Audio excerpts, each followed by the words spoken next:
अखाड़ा परिषद अध्यक्ष पहुंचे उज्जैन। सिंहस्थ क्षेत्र का दौरा किया। अखिल भारतीय अखाड़ा परिषद के अध्यक्ष और मां मनसा देवी ट्रस्ट हरिद्वार के अध्यक्ष श्री महंत रविंद्रपुरी महाराज बुधवार शाम उज्जैन पहुंचे। आज सुबह भगवान महाकालेश्वर का दर्शन करने के बाद अखाड़ा परिषद महामंत्री श्री महंत हरिगिरी जी महाराज के साथ पुनः क्षेत्र का दौरा किया। वहीं अखिल भारतीय अखाड़ा परिषद के महामंत्री श्री महंत हरिगिरी जी महाराज ओंकारेश्वर पहुंचे थे। उन्होंने आदि गुरु शंकराचार्य जी की 108 फीट ऊंची अष्टधातु की मूर्ति स्थापना स्थल का अवलोकन किया और संग्रहालय अद्वैत वेदांत संस्कृत विश्वविद्यालय के प्रोजेक्ट की जानकारी ली। बुधवार को अखिल भारतीय अखाड़ा परिषद के अध्यक्ष श्री महंत रविंद्रपुरी महाराज, अध्यक्ष मां मनसा देवी ट्रस्ट ओंकारेश्वर पहुंचकर भगवान ओमकार का पूजन कर शंकराचार्य प्रतिमा स्थल पर विभिन्न विषयों पर संस्कृति मंत्रालय के अधिकारियों से चर्चा की। सर्वप्रथम महाराज ने ममलेश्वर महादेव के दर्शन किए, पूजन अर्चन किए। पुण्य सलीला नर्मदा जी के दर्शन कर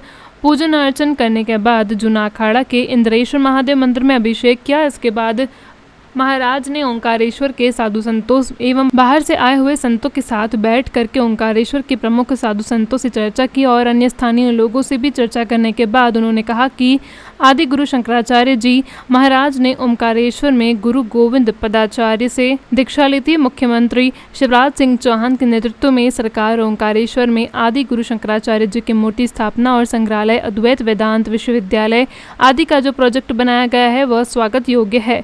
इसमें किसी भी प्रकार की कोई आदिवासी या निम्न वर्ग एवं रहवासियों को नुकसान नहीं होगा। महाराज जी ने कहा है कि आदि गुरु शंकराचार्य जी के इस प्रोजेक्ट का विरोध करना उचित नहीं है, क्योंकि इससे यहाँ आने वाले श्रद्धालुओं की संख्या और बढ़ेगी और लोगों को रोजगार भी मिलेगा, साथ ही पर्यटन को बढ़ावा भी मिलेगा। जो लोग विरोध कर रहे हैं उन्हें भी हरिगिरी महाराज समझाइश दी और कहा कि ओंकारेश्वर एक प्रसिद्ध तीर्थ स्थल है। ज्योतिर्लिंग तीर्थ स्थान होने के साथ ही शंकराचार्य जी की दीक्षा स्थली भी है, इसलिए यहाँ धार्मिक महत्व के साथ ही पौराणिक महत्व भी है और इसको पर्यटन के रूप में यदि विकसित किया जाता है तो यहाँ पर उन्नति होगी और लोगों को रोजगार मिलेगा और आने वाले श्रद्धालुओं को एक अच्छी व्यवस्था का लाभ मिलेगा। जो संतों के आश्रम प्रभावित हो रहे हैं उनको भी विस्थापित कर आश्रम कुटियाओं बनाकर फिर दी जाएंगी। जिन्होंने वहाँ पे विरोध किया था कि यहाँ शंकराचार्य की मूर्ति नहीं लगेगी, हम लोग वहाँ गए थे, उनसे हमारी वार्ता हुई है और अभी सभी लोग जो है राजी हो गई है, खुश हो गई है कि भाई ओंकारेश्वर में अच्छा काम होगा, वहाँ विकास होगा, वहाँ की जनता को काम मिलेगा। व्यापारी खुश है, सभी जनता ओंकारेश्वर की वहाँ खुश है कि हमारे माननीय मुख्यमंत्री जी ने बहुत अच्छा कार्य किया है और विकास का काम किया है। सभी जनता जो है माननीय मुख्यमंत्री जी को आशीर्वाद प्रदान कर रही है। कितने फीट की प्रतिमा? वहाँ पे 108 फुट की है और ऐसी प्रतिमा जो है मैं समझता हूँ मध्य प्रदेश में पहली बार लग रही है शंकराचार्य भगवान की। आगामी दिनों में लिए भी हम सब लोग आए हैं, उसके लिए हम जाएंगे, देखेंगे, जो भी अतिक्रमण हुआ है उसके लिए हम आवाज़ उठाएंगे। लेकिन सबसे बड़ी बात यह है कि जो उज्जैन में महाकाल के मंदिर में जो इन्होंने जो नियम बनाया है उसके लिए मैं आप सबको बहुत बहुत आशीर्वाद दे रहा हूँ। बहुत बहुत बधाई आपको कि जो हमारी गरीब जनता, गरीब भाई जो यहाँ आते थे वो अब महाकाल में गर्भगृह में जा सकते हैं।